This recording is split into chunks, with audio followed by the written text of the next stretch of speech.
Today, let's start with a question. Are you familiar with Nam, the character Nam? Has it come in any stories or any myths or history that you have read? Some of us may be familiar with the word Nam, but the vast majority of Indians and people abroad would not find that word so familiar. And now I will change one syllable of Nam. I'm going to make it Ram. And do you know Ram? And immediately, every Indian, no matter which state you live in, what your beliefs are, what religion or community you belong to, if you are an Indian residing in a foreign country or even a foreigner, you will immediately say, yes, I know Ram. Ram is the hero of the greatest epic Ramayana. He is the husband of Sita, the most divine goddess. He is known as Janaki Vallabha. He is the Adi Purush. He is Jagannath. He is Mahadev. He is the avatar of Vishnu. He is the seventh avatar of Vishnu, also the most popular avatar of Vishnu. He is said to have spread dharma and dharmic living in India. He is the greatest example of filial duty. On the command of his father, we know that Ram fled to the forest with his wife Sita and his very loyal brother Lakshmana. So everyone knows Ram. Ram is the word that the father of the nation, as he passed away, his last words were Ram, Ram. So he is the Adi Purush that everybody is familiar with. He is the hero of this epic, and he is the Hindu deity, the god. Now let us take Sita. Sita again is the epitome of purity, of self sacrifice, dedication, of love to husband, and duty towards her people. She is also known as Bhaumi, being the daughter of earth. She is the avatar of Lakshmi, the consort of Vishnu. And these two deities are supremely important to the Hindu religion as well as all Indians. So many festivals like Diwali and Dashera, which are of international importance, are all based on these deities of Sita and Ram. So let's go into the poem. To the rest of India from another Indian. The very title, to the rest of India from another Indian. This title itself makes us think the person who is writing this poem, is this person able to identify herself as an Indian? Is she able to identify with the so called values of India? Does she feel herself a part of India? These are the questions that spring from the title. So let's go into the poem. We have no Rama, no Sita, no Arjuna. Ours are differently named. So here the very beginning, the poet says, we don't have Rama or Sita or Arjuna. Ours are all differently named. So first of all, we see the poetic device that is used is allusion. There is an allusion to Ramayana and Mahabharatam, the two grand, great epics of India. And the author is saying, we don't have Rama and Sita, we don't have Arjuna. Arjuna, again, as is very commonly known, is the most famous archer in the Mahabharata, and which is a story of two princely groups of cousins, the Kauravas and the Pandavas, waging a war for succession. And here we see that Arjuna is the bravest soldier, he is the bravest archer, the most ferocious fighter there. And it is through Arjuna that Krishna gives the Bhagavad Gita to the vast Hindu population, or the very Bhagavad Gita, the most important religious text of Hinduism, is given through the Mahabharata. So again, Arjuna also has such a legendary status. But she says, I am not familiar with any of these people. I do not know Rama or Sita or Arjuna. Ours are differently named. She continues, no wars were fought on grounds in Kurukshetra and Lanka. Ours were in camouflage, up the stony tracks of the antelope, down impossible ravines, through impassable jungles.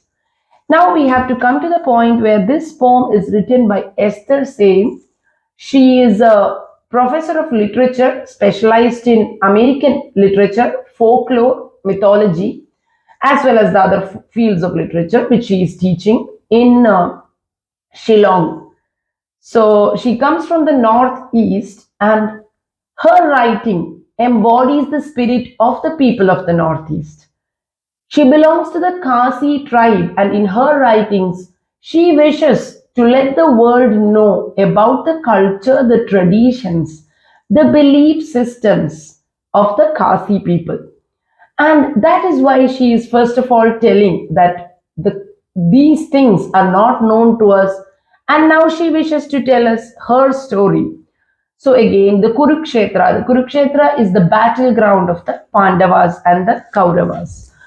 And we know that it is there that all the great archers and the soldiers and Lord Krishna, the avatar of Vishnu, comes in as the charioteer of Arjuna, and he defeats the Kauravas, and the Pandavas win, and thereby giving the Bhagavad Gita to the world. And she also says, we didn't have a battle in Lanka. We know that Lanka is the place where Ram defeated Ravan and won his wife back and brought her back to the safety of his country. So, again, these are all words that are very important to the Hindu religion and Indian culture. Now she says, ours were in camouflage. We were disguised. Up the stony tracks of the antelope, we were up in the mountainous regions. Here we are getting to see how do these places look like. The northeast, the mountains, the great mountains of Shillong, of Meghalaya, of Assam, all those places, they are rich with natural vegetation, they are rich with the green forests. And the people, the tribal people, conserve their forests. They live up in these mountainous places, and these cliffs, all these mountains, they have unique names, and they are the homeland of the tribal people. And she says, we too had wars, we had epic wars, and they were fought in these mountainous regions. These are our places. Through impossible ravines. Ravines are narrow valleys, little bit bigger than gullies, but usually there would be a flowing stream next to it. So she says, in these valleys, in these plains, and in these huge mountains, where we have the Chirapunji, the place with the highest rainfall, all these places come there. And in these thick forests, that is where their struggle and their life began. Through impassable jungles, jungles which are impassable for man. We have no temples, none to be purified, with litanies and incense to have leaven, crimes of the night. So now she says, we don't have any temples. The so called temples that seem to be very important to the rest of India, we don't have temples.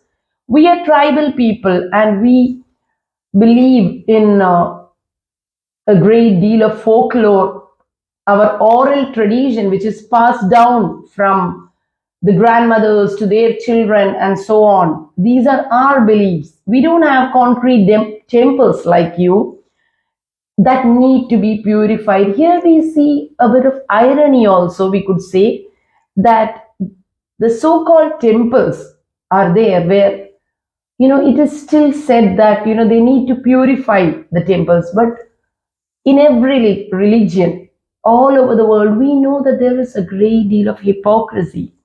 People in power, so called God men, are using it, this theology or religion, they're using it to their advantage.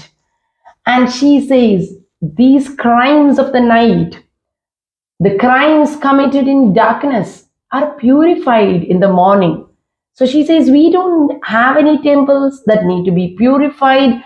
Maybe if somebody of a lower caste walks into a temple, there was a custom once in India, which is unfortunately practiced in certain parts of India, that this place is not to be entered by a person of a lower caste.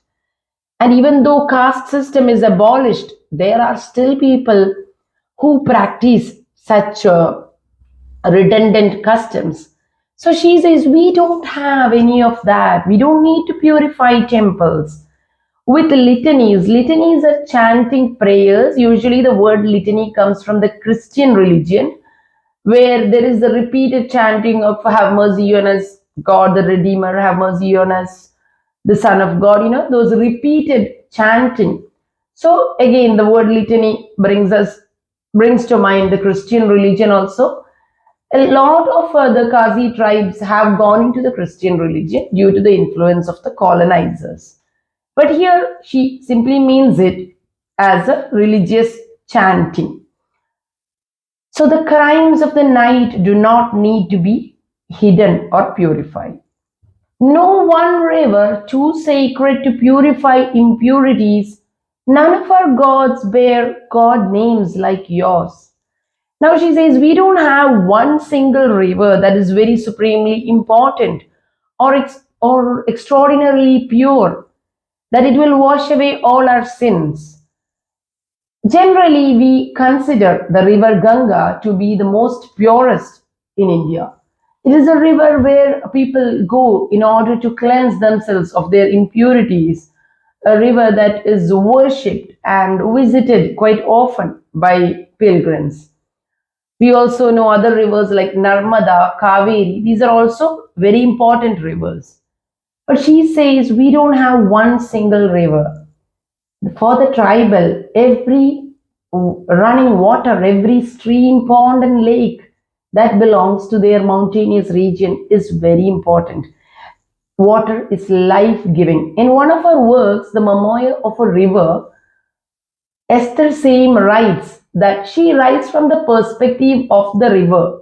It is as if the river is talking, and in the voice of the river, she speaks about the people who live in the river banks, and the river is witnessing the problems faced by the people, their livelihood. So, this everywhere we see that importance given to the environment, importance given to conserving the forest, the wildlife. And she says, so we don't have one particular river that we must worship or pray to. We give equal importance to all the that is nature. Nature for them is vital. And she says, none of our gods bear God names like yours. But now this is a very important line in the poem. She says, but if you should twist your tongues around ours, as we learn to twist ours around yours, you will get a taste of webbed legends. So she is now coming to the point where she says that we have learned the names of your gods.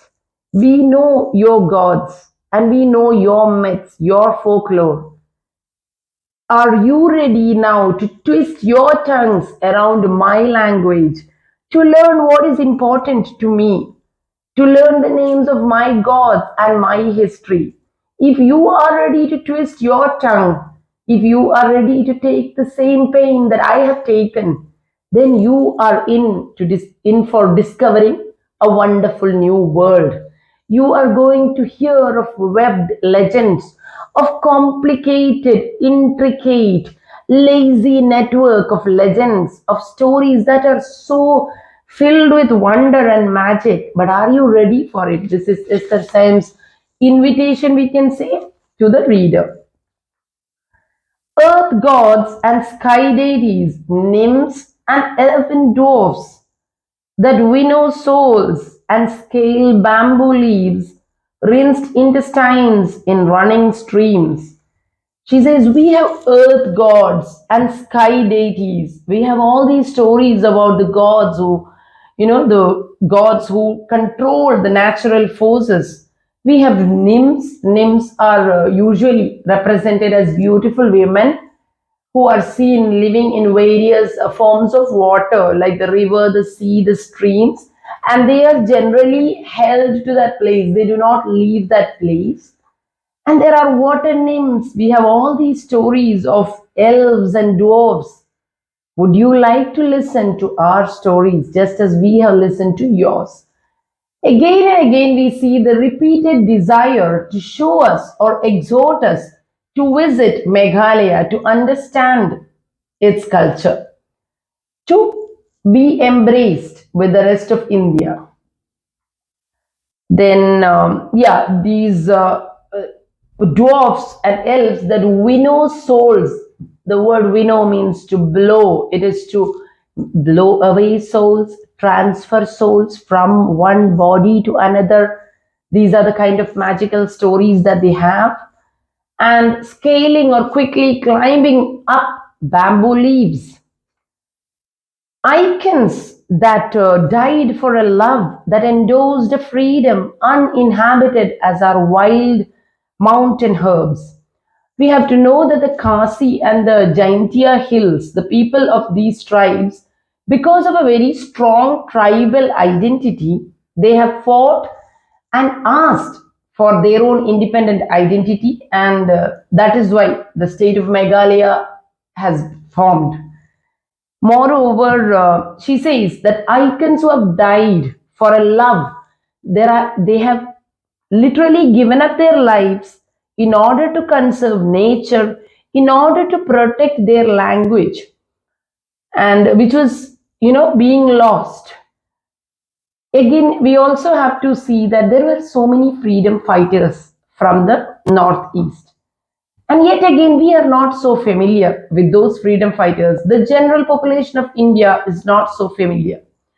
One of the very famous freedom fighters is U. Tirot Singh, who is supposed to have protect. He has the history of protecting the Khasi hills.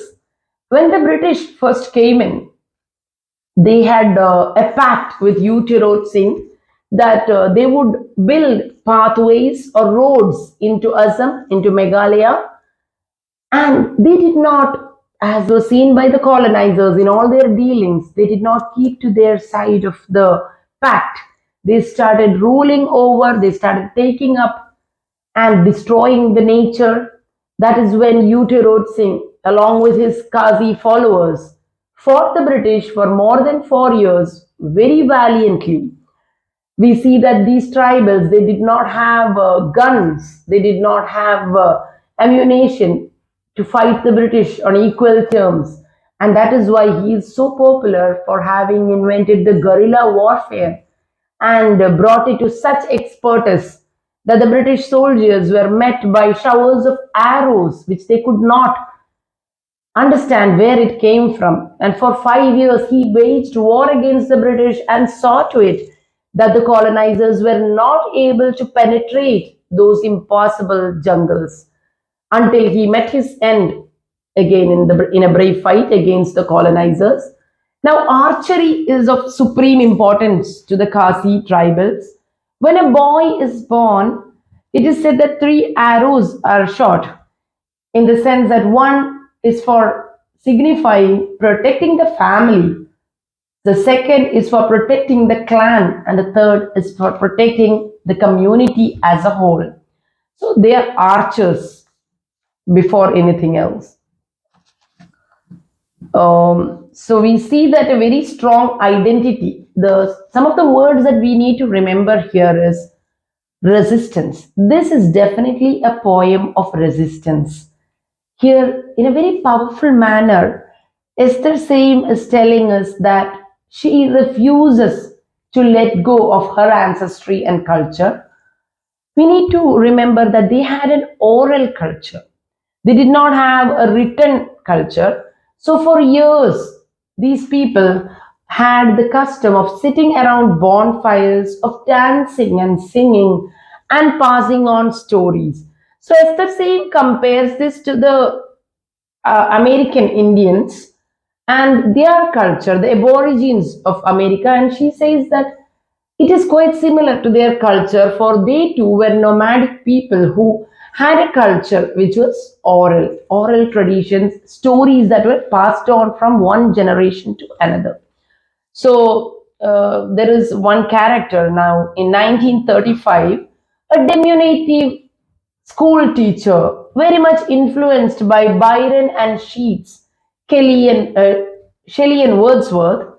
This teacher, whose name was Sozo Thumb, was the first person who in 1935 started writing. He wrote down the stories of Kasi folklore in order to keep a record, and that is how, those stories have been now passed on to us in the written form.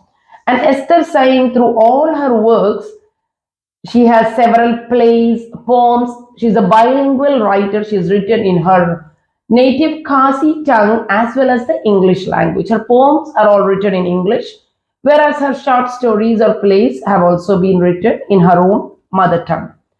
So she is exhorting us to learn more about the culture.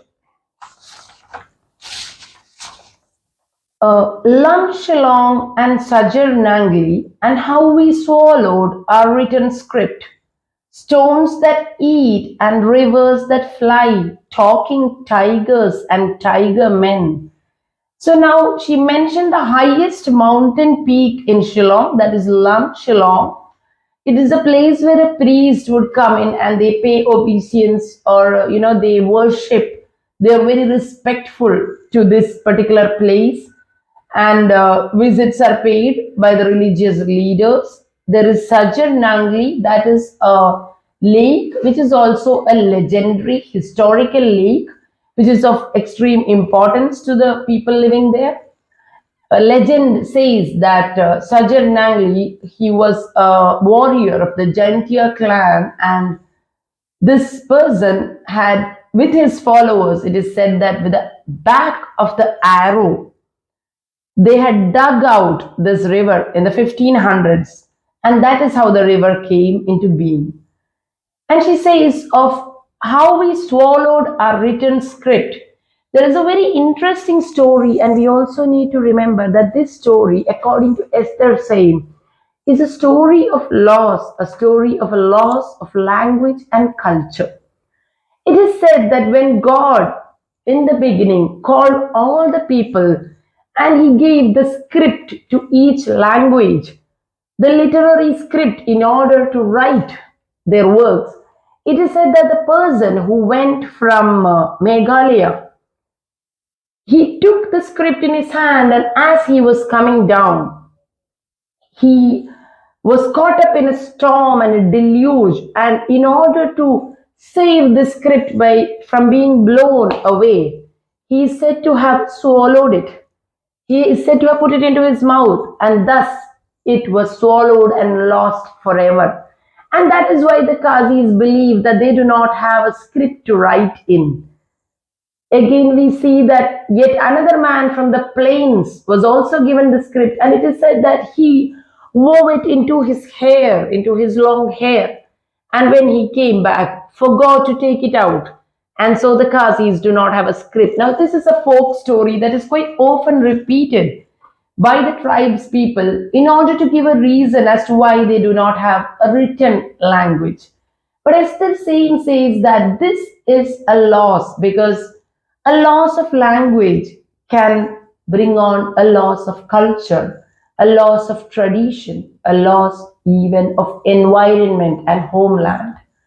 So she says that it is very important to record the traditions and culture of her people.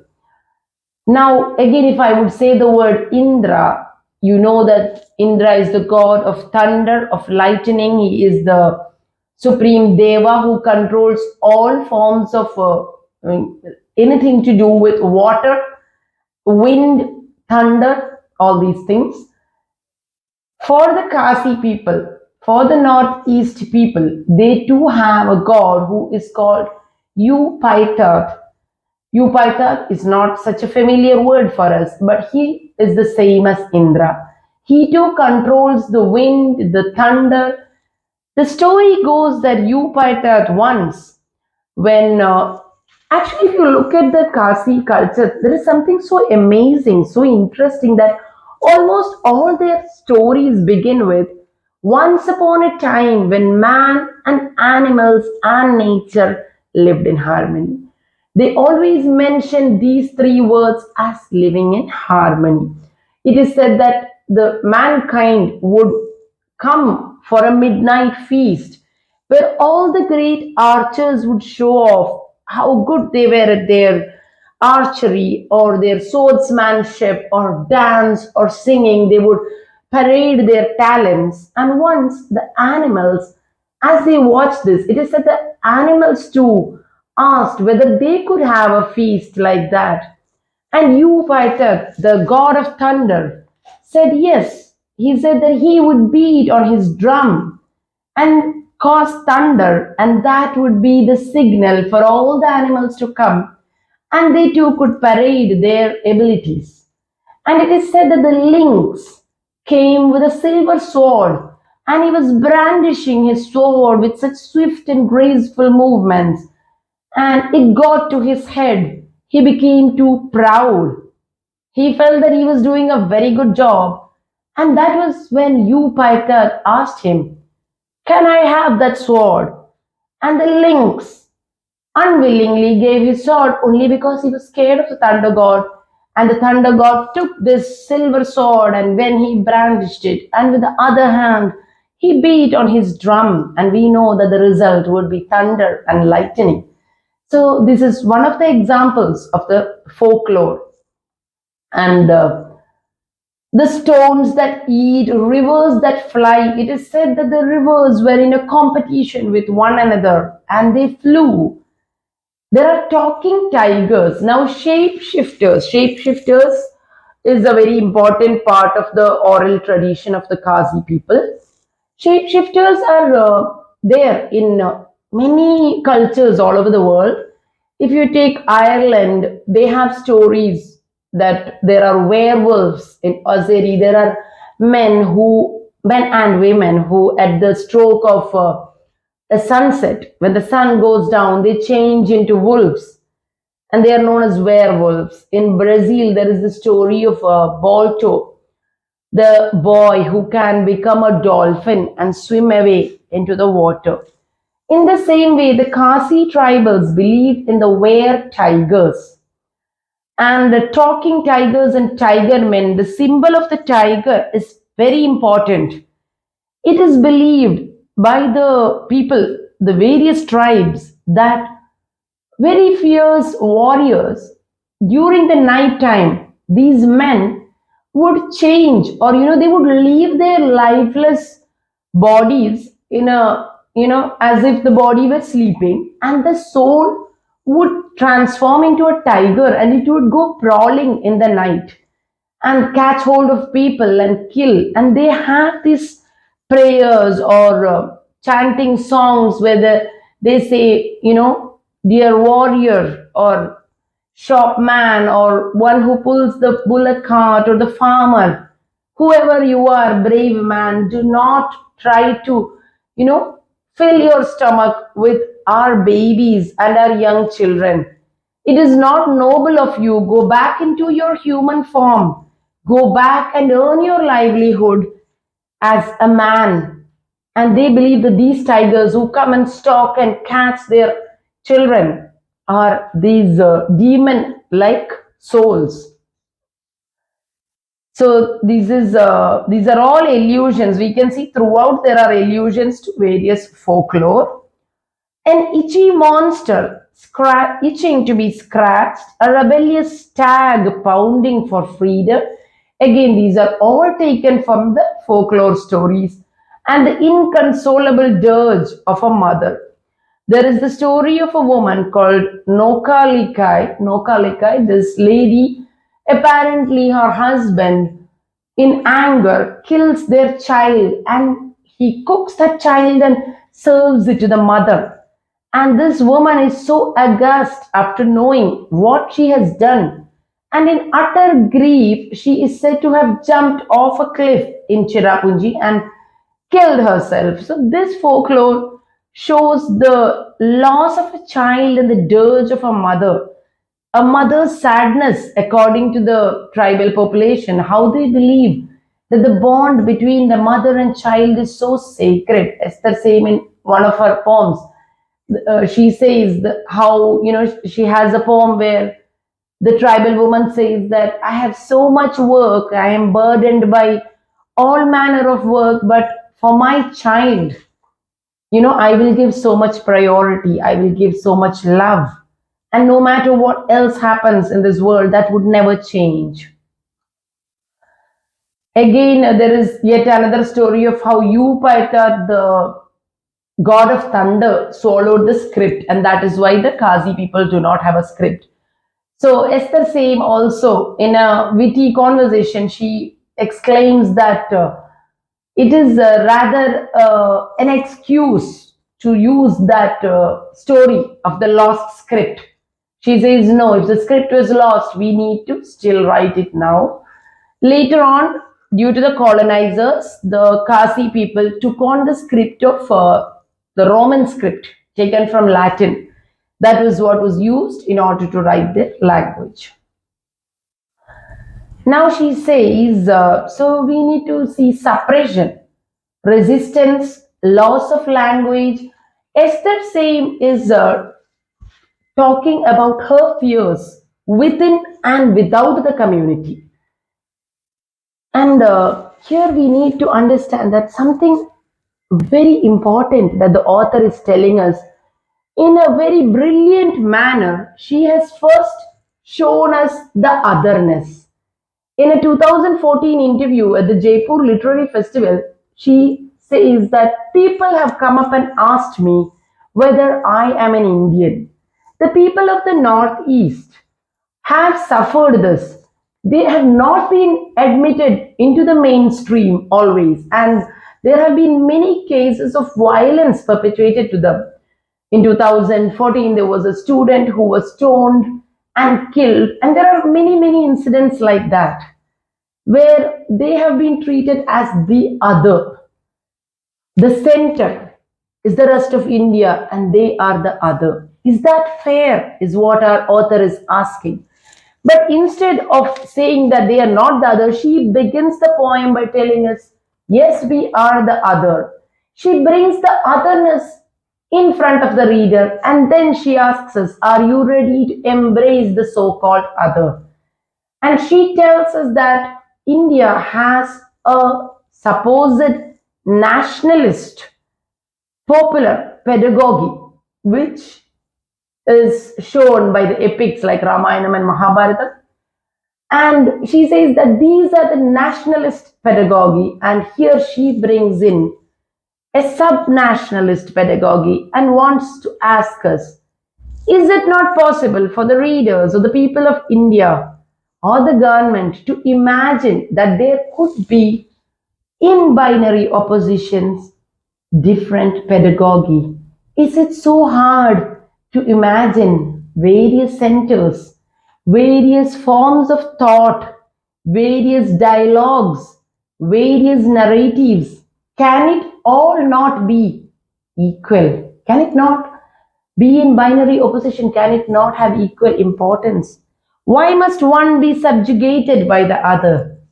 Why can we not think of it all as central, as various centers of imagination, and accept the narratives of one another? Now she asks, so this is definitely about suppression too. It is a fight. Moreover, there is a fight from within too, because we see that now, due to tourism, which is of course a necessary part of the government, but on another side, there is a lot of deforestation happening. The tribal people are losing their land, the natural resources are being depleted, and according to the tribal culture, one who is an enemy of nature, or at the forest is to be considered an enemy of humanity. That is what Esthersyiem says. Such a person has to declare himself an enemy of mankind. Now, and always the loss of environment, loss of homeland will definitely lead to loss of culture, tradition, loss of ultimately the language too. There is nobody to validate or reinforce these languages that belong to a particular place. Is Nam still alive? And the tiger and the toad are our sibling mountain gods still at war with each other? Now she is asking, are our stories still alive? She has written the story of Nam. Nam is supposed to be a very beautiful young woman. The story goes that a young lady, a Kasi tribal lady, had a baby called Nam. And one day, this child was taken by a tiger. There are variations in the story. Some stories say that the tiger once gave a fruit to the mother and said that I will give you these fruits, but in exchange, you must give me your baby when she is born. At any rate, Nam's mother did not want to give her up. It is said that Nam's mother hid the child as she grew. But the father would always chastise her and say that you cannot always keep a child hidden. And one day this child is sent out on some errand. And then the tiger sees her and he snatches her. This tiger man snatches her and he takes her into the depth of the forest where she is hidden. And every day he feeds her. And he waits and he watches her grow beautiful and tall and strong. And Nam thinks that the tiger is kind. She is ready to forgive him for kidnapping her. And but it is on one night, one fateful night when the tiger is out, a little mouse tells her that the tiger has gone to call all the other tigers and there is to be a grand feast in her name where she would be the dinner. Hearing this, it is said that she rushes. Now, this the tiger and the toad. The toad here is yet again a deity, and this toad, on the request of this girl, he gives her a toad coat, and when she wears it, she has the appearance of a rather repulsive toad, and she can save herself in that way. She escapes, but here we see that the toad too wanted to have her. But it is said that she climbed up the tree, the magical tree, into the blue realms. And once she reached the blue realms, the prince who lived in that beautiful mansion in the sky, one day he chanced to see this maiden on an evening when she had forgotten to don her frog coat, the toad coat. And he saw how beautiful and how lovely she was and immediately wished to marry her. It is said that the queen in those blue realms burnt the toad skin, and Nam, the beautiful maiden, was married to this prince. So, such is the story of Nam, and this has been made into a play by Esthersyiem, and this is one of the very important folklore stories of the tribal people of Kasi. And that is the tiger and the toad mentioned. They believe that the sun is given the status of a female. The sun is a woman. And all the natural objects, in fact, the very language, refers to everything as she or he. They do not have a word that would mean it, such that the very language is throbbing with life. So the river, the running river, has a gender. The sun is a woman, and the sun has a brother. That brother is the moon. And they believe that during the eclipse, it is said that there was a rumor that the sun had an illicit relationship with her own brother, and in that shame, the earth was submerged in darkness. So, for all natural phenomena, they have a great deal of stories, folklore. Now, mythology, when you go into mythology, it is a set of stories or narrative or dialogue that is made by human beings in order to make sense of their life on earth. And everywhere we see that these narratives are quite similar to each other. And human beings are not supposed to fight over these narratives, nor should one give less importance to another person's narrative. The very fact that they are so similar shows us a collective human conscious, which makes human beings imagine and write and think in the same manner. So here we have to, the very important point that we need to remember is this particular culture or this narrative which is sidelined, which is kept as the other, which is not accepted as part of the nationalist narrative, it needs to be given equal importance. India being a secular democratic country, it is the duty of every Indian to respect each other's culture and traditions and to not treat people based on their looks. It is quite positively insulting to ask these people of Shillong and Meghalaya whether they are Indians based on how they look. So this is a question that Esthersyiem says that she herself has faced. And our translucent caves, let me tell you, that rig our underground worlds, stitch in the ancestor who sanctified the speaking tongue. So again, there is a reference to the script that is swallowed and the ancestors who have given them this culture. And the translucent caves, there are a great many deep caves in Meghalaya, and where they say that the sun, when had gone to hide in order to save the earth, and various such other stories. So, would you then even care to enter tongue twistingly into the spoils of our speaking wealth? Here, the author asks this final, very important question. Would you dare, would you care to tongue twistingly enter into the spoils of our speaking wealth? Will you come to learn the traditions and our culture and understand our need to conserve nature, the importance that we give to our culture? So we see a sub-nationalist, a supposed sub-nationalist dialogue has been brought to the forefront through Esther Syem's brilliant poem. Thank you.